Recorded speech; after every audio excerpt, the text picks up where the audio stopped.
myself. I had to sleep with 14 people that day for low amounts of money. It ruined me. After the 14th, it was every day of my life, sleeping with 14 to 30 men every day, going to different parts of Tennessee, walking the streets, being forced to do them and make that money. Every 2009 in the summertime, I was promoted to work at the truck stop, the TA truck stop. That's when I became a lot lizard. That's what they call them. The goal was to walk around the truck stop in a circle, and whatever truck driver wants to see, they'll flash the lights. I worked there for a year. I was raped at the truck stop several times. I was beat up. I had to recruit women. I don't know if you know the term of choosing up, but my job was to take another woman from their by telling lies about my, saying he's a good daddy, you get off days, and they'll choose up. I take their money, I give it to him, and then they'll come to the house, and those are his women now. That's what you call choosing up. And working at the truck stop caused more trauma to me, because if you got robbed, don't help you. They'll say, get my money or I'll kill you. I had to do a lot of figuring out being at the truck stop. I had a lot of growing up to do. And I couldn't tell them man my age. They didn't care, I don't think, anyway, because they knew I was young. I wasn't even fully developed like I am now. Working the truck stop for a year caused me to be more into a point where I'm just shutting down. The have already took over me. I didn't want to live no more. I was up here just hoping someone killed me. I was used. I said nobody gonna want me. Nobody's gonna love nobody like me. I asked.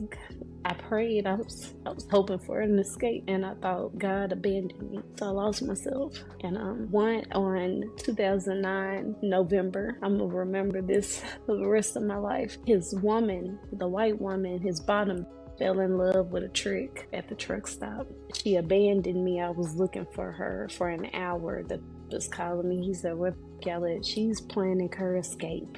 She has his keys. She has everything. I go to the truck. The truck driver chases me with a knife, and they proceed to take off. I'm telling him they about to leave. He said, "If you don't get my keys, I'm throat." So you know what I did? I hopped on. Once he got in the car, there's a little compartment where you can hold on to where they shut the truck. I rode on the back of that, hanging off, because we was at exit 42. He went up to, I think, Laverne. The people at Waffle House, two guys followed me, and they called the police because I was hanging on. My whole objective was to get the keys. That's it. So once he stopped, they didn't even know I was hanging on the back of the truck. We rode for about a mile and a half. It was cold out, and I held on. As soon as it opened up, I punched her in the face. I got the keys. The police was there. It was a whole bunch of going down. I hurried up. The met me there, and he congratulated me for getting his keys, the money. He said he didn't even want the. He was like, "I can't believe you rode on the truck." He was like, "So I'm gonna give you an hour off to work." So me risking my life on an 18-wheeler did absolutely nothing, but it made my job more harder. The ending part of me coming to the end, let me go back for a minute. Once that one white woman left and didn't come back, they took me to a underground bunny ranch in Dallas, Texas.